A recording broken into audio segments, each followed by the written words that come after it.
Boa noite, meu nome é Amanda, eu faço dupla com a Rayane. Hoje a gente vai falar sobre filosofia moderna e para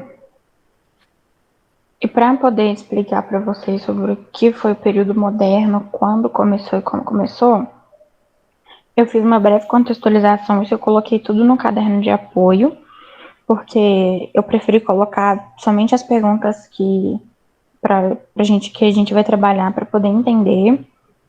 E eu vou explicando para vocês como se deu todo o período moderno, desde as principais características, os principais problemas e tudo que envolveu ali para ser chamado, né, do período moderno. Então, a gente tem que ter em mente que o período moderno ele começou aproximadamente no século XV e teve o seu término, né, por volta do século XVIII.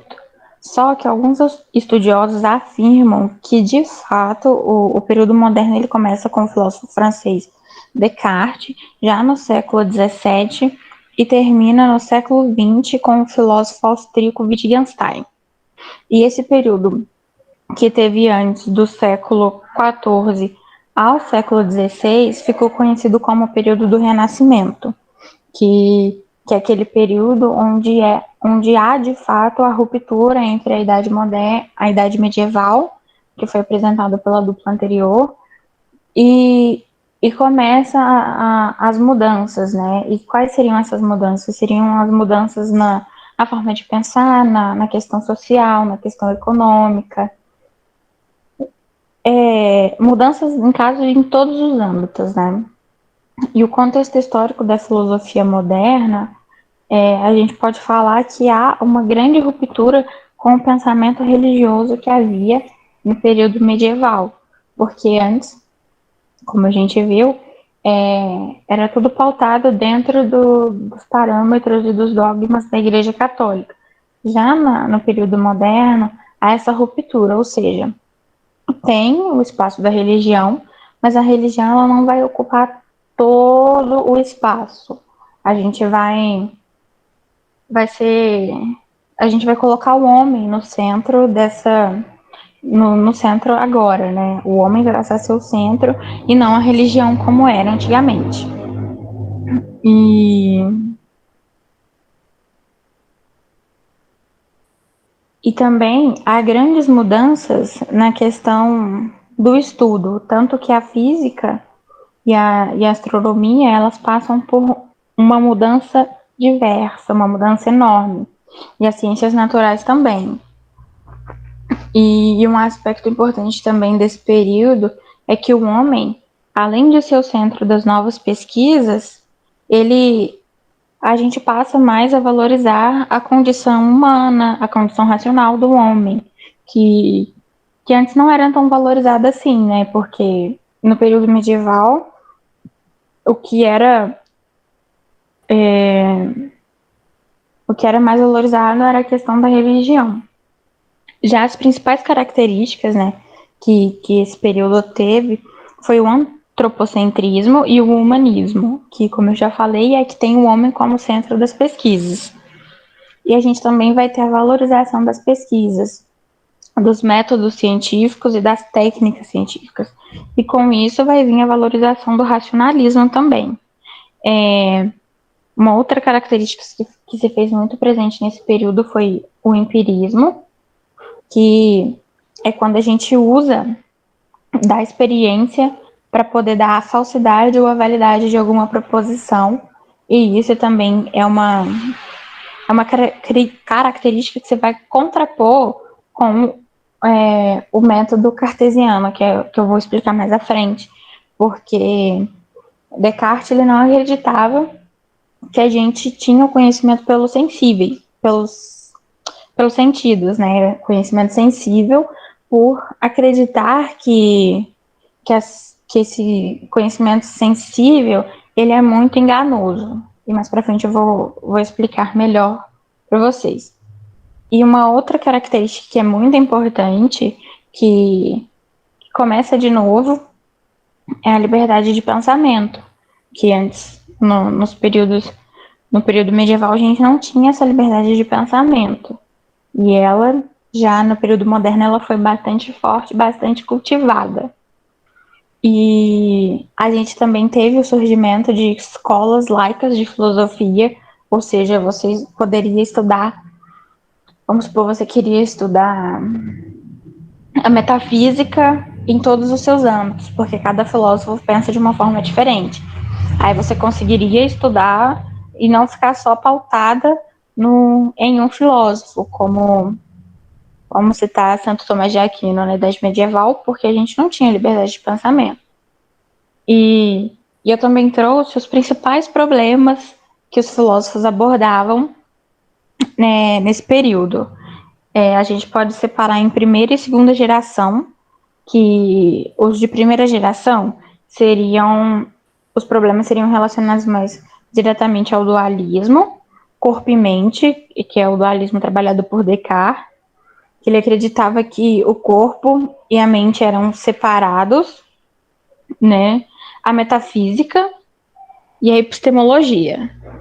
Já os problemas de segunda geração, a gente pode dizer que está relacionado a questões como questões políticas ligadas ao governo, relações sociais e econômicas, que foram trabalhadas e desenvolvidas principalmente pelos filósofos contratualistas, como Rousseau, Locke, Hobbes, se eu não me engano, foram esses, e tem mais alguns. Eu trouxe também os principais filósofos, porque são muitos desse período, só que aí eu vou trabalhar só um com vocês, que é o que mais cai no Enem, que é o Descartes. Mas temos o Maquiavel, Jean Bondy, Francis Bacon, Galileu Galilei, o Descartes, Spinoza, Thomas Hobbes, John Locke, David Hume, Montesquieu, Voltaire, Diderot, Rousseau, Adam Smith, Kant, Isaac Newton e o Pascal. E como eu disse, agora eu vou introduzir um pouquinho mais do pensamento de Descartes, porque nas pesquisas que a gente fez em conjunto, ele era o filósofo do período moderno que mais cai no Enem. Então, eu vou dar uma introdução básica na vida dele, para depois explicar o método, como ele fez a sua filosofia, como ele criou a sua filosofia. Ele é um filósofo francês que nasceu em 1596 e ele é filho de um advogado e juiz, além de proprietário de terras, e o pai dele também era possuidor de um título de nobreza em primeiro grau. E isso já influencia bastante para a questão da filosofia, porque na época eles, como eu posso dizer, pessoas mais pobres, mais carentes, elas não tinham tanto acesso à educação. Então, isso já facilitou para o Descartes tá ali nesse meio, tá ali, como que eu posso dizer, entre aspas, na alta cúpula, né? E ele viveu um período grande na Holanda, e foi lá que ele escreveu a sua obra mais famosa, que é Meditações, é o discurso sobre o método, que é a sua obra mais comentada, a sua obra mais falada. Ele escreveu nesse período que ele viveu na Holanda.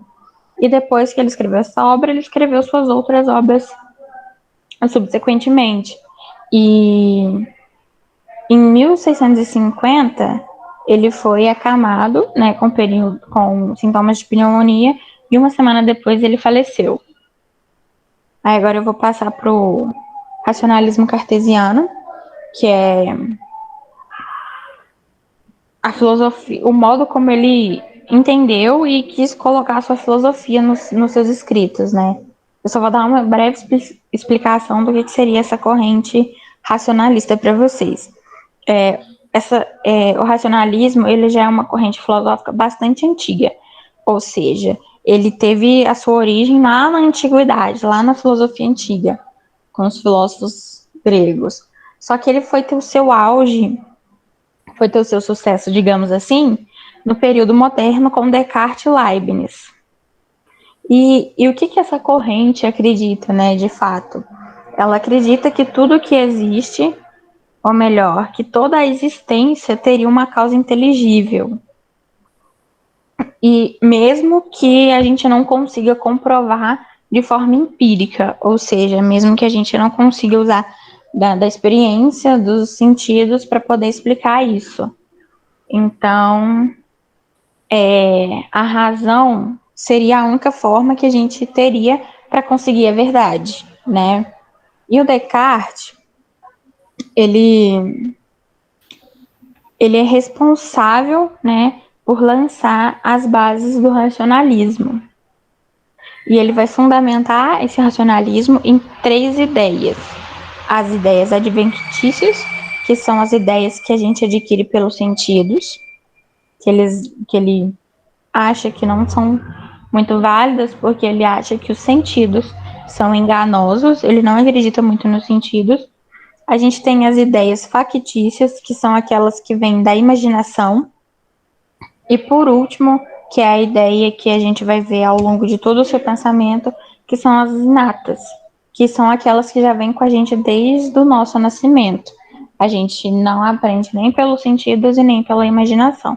A gente já nasce com elas e ao longo do tempo em que a gente vai crescendo e evoluindo, a gente vai acessando elas na nossa mente. E vai ser a partir dessas 3 ideias que ele vai desenvolver todo o seu pensamento filosófico. Aí eu trouxe uma outra questão para trabalhar com vocês, que é o método cartesiano e a dúvida hiperbólica. Ou seja, o que ele propõe com isso? Ele propõe que a gente trabalhe com a dúvida, ou seja, ele acha que a filosofia ela não tinha uma base segura, da qual a gente podia erguer os nossos pensamentos, os nossos conhecimentos. E com isso ele propõe essa questão para a gente duvidar. Duvidar e com isso tem a metáfora do edifício, né? Que ele fala que a gente deve desconstruir todos os nossos pensamentos, preconceitos, de tudo que a gente tiver dúvida. A gente pode, vamos supor, ter dúvida de 2 mais 2 igual a 4. Se a gente tiver dúvida disso, a gente desmonta toda a equação e começa fazendo a equação de novo. E é isso que ele quer propor, para a gente fazer novas bases do nosso conhecimento para depois erguer o edifício, né? E dentro dessa dúvida, dessa questão, ele traz quatro evidências, 4 métodos, por assim dizer, né? Que a primeira seria, que é denominada evidência, que seria que a primeira regra exige que não aceitemos como verdadeiro o que não nos seja claro e distinto. Ou seja, aí já vem a questão das ideias inatas, porque ele fala que as ideias inatas que a gente tem são claras e distintas. Aí, né, ou seja, ele precisa da explicação ou é imediatamente compreendido. É possível duvidar desse fato? Isto é, ele é claro e distinto como 2 mais 2 é igual a 4 na matemática. Caso as respostas sejam negativas, passa-se para as demais regras. Ou seja, ele precisa que tudo esteja perfeitamente claro e distinto. A gente não precisa, se a gente já conseguir, a gente não tiver mais dúvida de nada, aí tá ok. Aí tem a segunda questão, que é o método da análise, né? Que ele diz que quando um problema ou fato se apresenta muito complexo para ser imediatamente compreendido, deve-se então analisá-lo. Ou seja, aqui a gente já vai analisar tudo, né? Tudo que a gente tem ali como pensamento. Igual, vamos supor, eu ainda tenho dúvida se o racionalismo é certo. Se o racionalismo que Descartes propôs, ele propôs de modo certo. O que ele quer que a gente faça? Ele quer que a gente volte lá no início e investigue tudo de novo. E isso é um processo de redução do complexo para o simples. Aí tem a terceira, que é ordem ou síntese, que é com o problema dividido em partes, mais facilmente compreensíveis, o próximo passo é ordená-las e ir resolvendo as dificuldades até ter solucionado o problema. Então, a gente vai pegar, vamos pegar mesmo o racionalismo como exemplo, a gente pega lá no início, lá na antiguidade, e vai traçando passo a passo, até a gente chegar aqui no Descartes, para a gente poder fazer uma comparação, né? E o 4 é enumeração. Nesta última etapa, de tempos em tempos, deve-se voltar ao caminho percorrido, ou seja, fazer enumerações completas e revisões gerais, de modo que nada seja omitido. O que ele quer dizer? Ele quer falar que se a gente, de tempo em tempo, deve voltar para checar todo o nosso conhecimento, para ver se está tudo conforme, se a gente não tem dúvida de alguma coisa, porque se tivermos dúvidas, vamos fazer tudo de novo. Aí, com esse método pronto, o Descartes aplica na filosofia, que ele vai buscar uma verdade clara e distinta, e de modo que seja provada que essa teoria vai chegar, de fato, a verdades irrefutáveis, né? A verdades que a gente não pode falar, não pode refutar, entende? E depois ele vai, na sua obra, se eu não me engano, o Discurso do Método, ele vai colocar mais 3 questões para a gente poder analisar. Que a primeira é duvidar dos sentidos, que ele não acha que os sentidos sejam de fato confiáveis. Isso, a Rayane me corrigiu, Meditações Metafísicas, que os sentidos não sejam de fato confiáveis, né? Por isso que ele coloca para a gente duvidar dos sentidos. Em um segundo momento, ele vai colocar que a gente deve duvidar da nossa própria existência. E ele fala que, apesar dos sentidos não serem confiáveis, parece loucura a gente duvidar da nossa própria existência, mas que isso se faz necessário, já que a gente vai duvidar de tudo, então por que não duvidar de nós mesmos, né?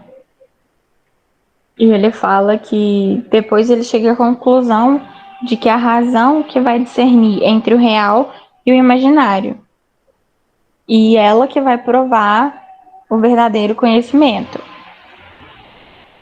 E a terceira questão que ele coloca pra gente é a existência de um gênio maligno.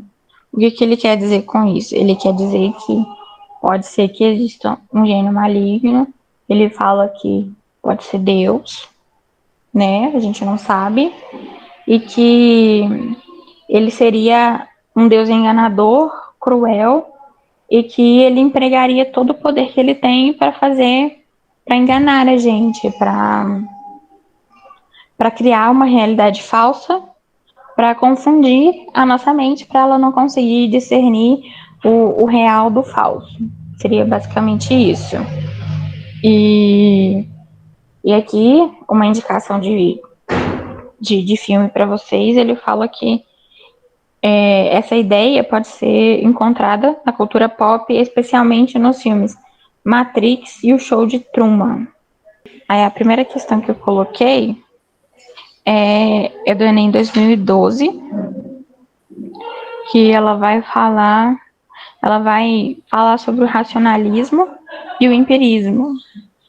Vai contrapor o que Hume pensava e o que Descartes pensava. E eu vou explicar para vocês que os dois têm uma forma diferente de pensar nessa questão, né? Porque Hume, ele acreditava na questão dos sentidos, já Descartes não, porque ele achava que os sentidos são enganosos. E com isso, eu vou dar um tempo para vocês resolverem a questão e depois eu volto corrigindo.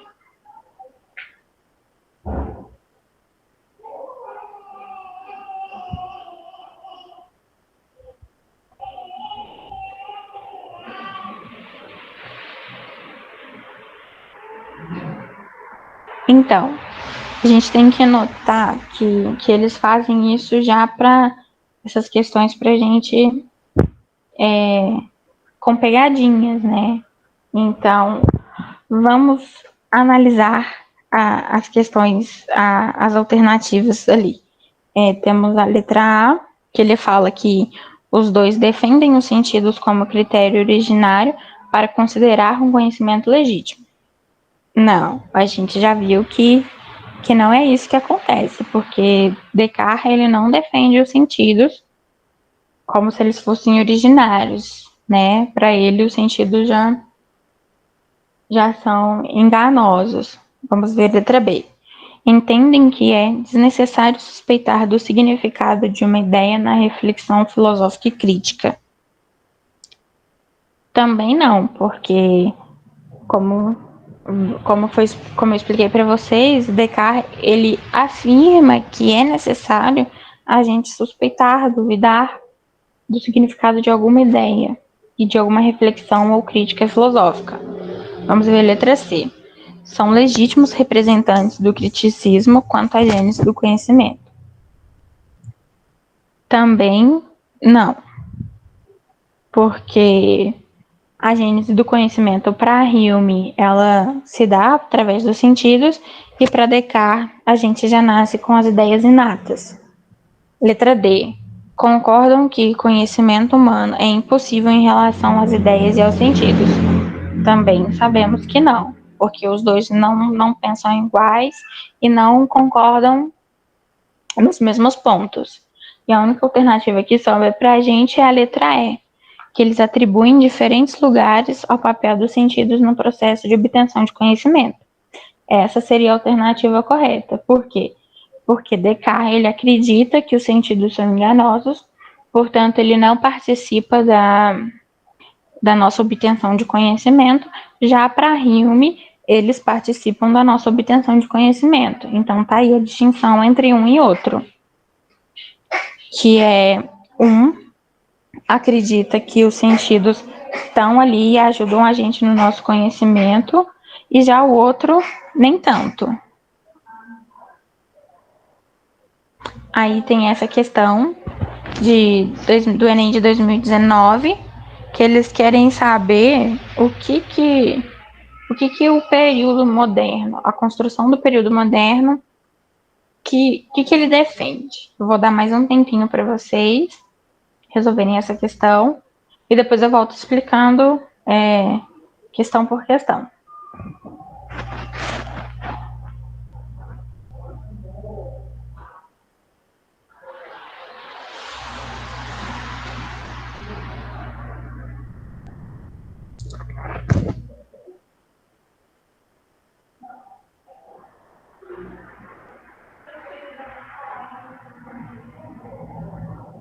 Então, como foi explicado, principalmente na parte das características do movimento, das principais características do movimento moderno, a gente já consegue ter uma noção logo de cara para poder responder essa questão, né, do que o período moderno, o que essa construção, né, que tipo de modelo que essa construção do período moderno defende.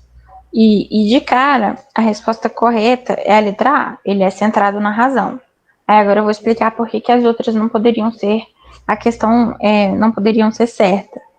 A letra B, baseado na explicação mitológica. A gente viu que não tem nada de mitológico agora, que o período moderno ele não vai defender nada de mitologia, né? Que ele vai ser mais centrado na razão. Então, por falar sobre uma explicação mitológica, essa questão já é automaticamente errada. A letra C, fundamento na ordenação imanentista. Essa também não estaria correta, porque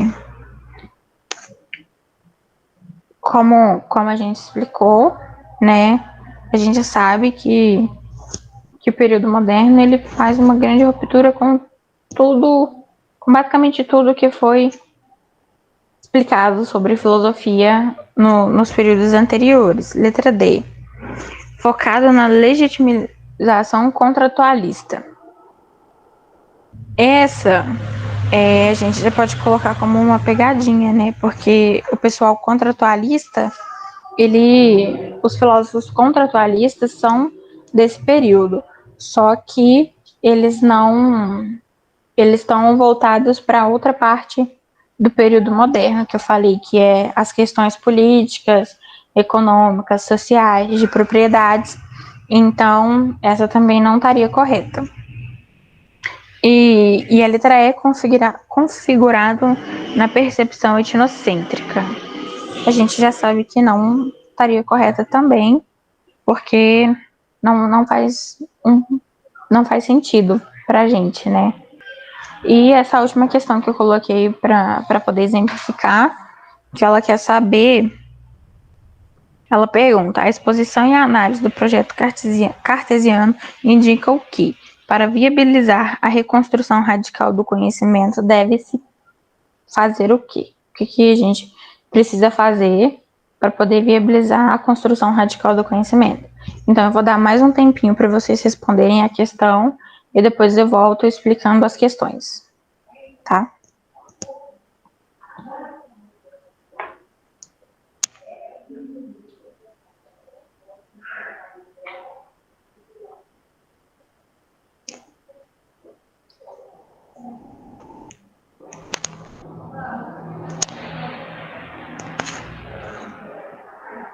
Então, vamos analisar alternativa por alternativa. Letra A. Retomar o método da tradição para edificar a ciência com legitimidade. A gente, pelo que eu expliquei, podemos ver que não, porque ele não pretende retomar a tradição, ele pretende fazer uma ruptura, né?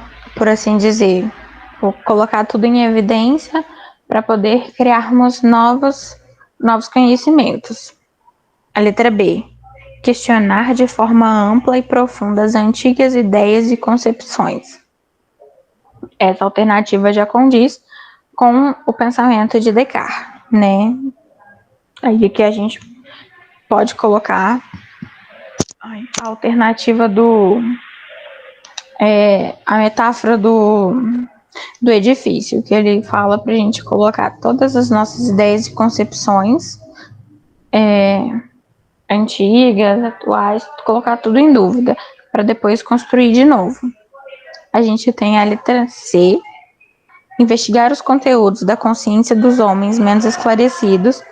Não, ele não pretende fazer isso e seria inviável, né? Porque não teria como a gente investigar conteúdo por conteúdo de cada homem esclarecido.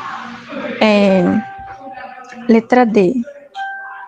Busca uma via para eliminar da memória saberes antigos e ultrapassados. Também não.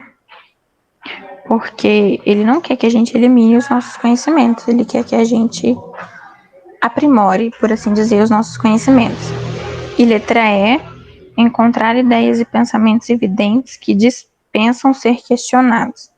Ele também não quer isso, porque ele quer que a gente coloque tudo em dúvida, ele não quer que a gente dispense algum conhecimento para deixar passar, deixar ele quietinho ali e só investigar os outros. Então, a alternativa mais correta para essa questão seria a letra B, né, que é questionar de forma ampla e profunda as antigas ideias e concepções, que é isso que ele propõe com seu método filosófico, que a gente coloque tudo abaixo para construir novas ideias, né, aprimorar as ideias e concepções que a gente já tinha. E é isso que eu preparei para vocês. Minha apresentação acaba aqui.